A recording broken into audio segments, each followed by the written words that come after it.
Stop! Kung ginagawa mo ang mga ito, baka lihim mong sinisira ang kalusugan mo. Alam mo ba na ang sobrang pag-inom ng tubig, ang pag-skip ng carbs, o ang matulog ng matagal tuwing weekend, ay pwedeng maging masama pala sa katawan mo?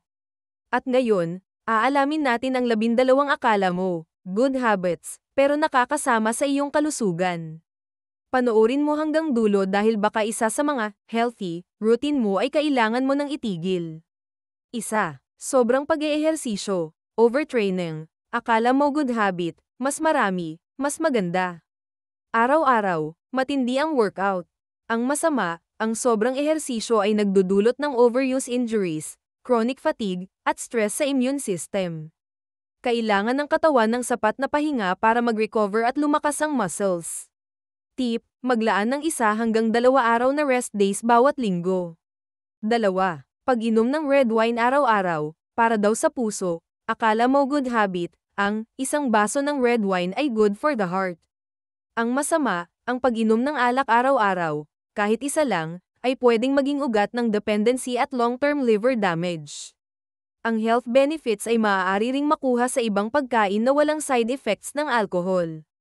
Tip, limitahan ang alcohol intake. Mas mainam pa rin ang tamang diet at ehersisyo. 3. Paglilinis ng tenga gamit ang cotton buds. Akala mo good habit, kailangang malinis at walang tutuli ang loob ng tenga. Ang masama, ang cotton buds ay nagtutulak lang ng tutuli, earwax, papasok, na pwedeng magbara at makasira sa eardrum. Natural na pananggalang ng tenga ang tutuli. Tip, hayaan ang tenga na maglinis sa sarili. Kung may problema, kumonsulta sa doktor. 4. Sobrang paghuhugas ng kamay, paggamit ng hand sanitizer. Akala mo good habit, laging sterile ang kamay para iwas sakit.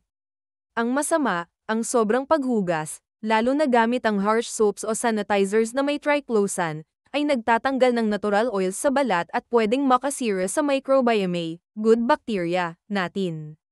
Tip, gumamit ng sabon at tubig, at i-reserve ang sanitizer kapag walang access sa wash area. 5. Pag-iwas sa lahat ng fats, fat-free diet. Akala mo good habit, ang fat ay masama, kaya zero fat ang diet.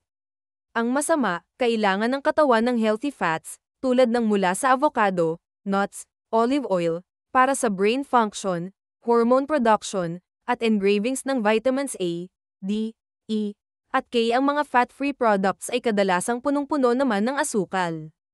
Tip, iwasan ang trans fats at pumili ng unsaturated fats. 6. Pag-inom ng maraming diet soda, zero sugar drinks. Akala mo good habit, umiinom ng soda pero walang calories. Ang masama, ang artificial sweeteners ay nakaaapekto sa gut bacteria at, sa ilang pag-aaral, ay iniuugnay sa pagtaas ng cravings at posibleng diabetes risk sa mahabang panahon. Tip, tubig pa rin ang best. Kung gusto ng lasa, mag-infused water, cucumber, lemon, na lang. 7. Pag-brush ng ngipin agad-agad pagkatapos kumain. Akala mo good habit, pagkatapos kumain, sikat ang pag-toothbrush agad. Ang masama, kapag kumakain tayo ng acidic foods, soda, prutas, kape, lumalambot ang ating enamel, panlabas na layer ng ngipin. Ang pag-brush agad ay sumisira sa malambot na enamel. Tip, maghintay ng 30 minuto hanggang 1 oras pagkatapos kumain bago mag-toothbrush. 8. Pagsisinungaling sa doktor, dahil sa hiya. Akala mo good habit, nag-aalala na mahusgahan, kaya hindi sinasabi ang full details ng lifestyle. Ang masama, kapag hindi ka honest tungkol sa vices, supplements, o tunay na nararamdaman, hindi makapagbibigay ng tamang diagnosis at gamutan ng doktor mo. Maaari itong maging life-threatening. Tip, maging tapat sa iyong doktor. Para sa iyo at sa kalusugan mo yan.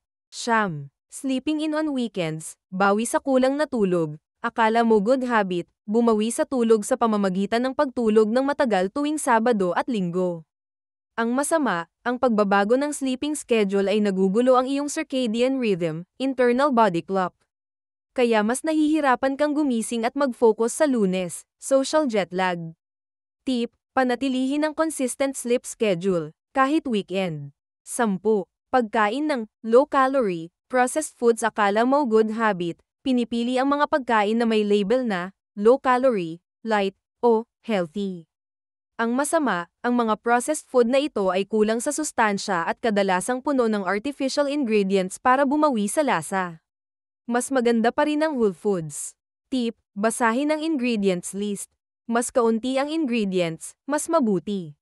11. Pag-isolate sa sarili upang mag-focus, sobrang pag-iisa. Akala mo good habit, nag-iisa para mas makapag-focus sa trabaho at maiwasan ang distractions. Ang masama, kailangan ng tao ang social connection para sa mental health. Ang labis na pag-iisa ay iniuugnay sa mataas na risk ng depression, anxiety, at stress. Tip, maglaan ng oras para makipag-bonding at makipag-usap sa pamilya at kaibigan. 12. Pagiging laging positive, toxic positivity. Akala mo good habit, laging ngumiti, nagpapanggap na okay, at pinipilit maging masaya. Ang masama, ang pag-deny o pag-suppress ng negative emotions, lungkot, galit, stress, ay mas nakasasama sa mental health. Ang hindi na-acknowledge na stress ay nagdudulot ng physical sickness. Tip, tanggapin ang nararamdaman, maghanap ng healthy ways para i-express ang emotions, at huwag matakot humingi ng tulong. Kaya tandaan, mga kapwa health enthusiast, ang balanse ang susi. Hindi lahat ng popular health advice ay totoo para sa lahat. Mahalaga ang moderation at pakikinig sa sarili mong katawan. Lin sa 12 habits na ito ang ginagawa mo pa rin. I-comment mo sa baba. Gusto kong marinig ang inyong mga experience. Kung may natutunan ka sa video na ito, pakihit na ang like button. I-share mo rin ito sa mga kaibigan at pamilya mo na mahilig mag-healthy habits. Huwag kalimutang mag-subscribe at i-click ang bell icon para updated ka sa next health videos natin. Kita-kita tayo ulit.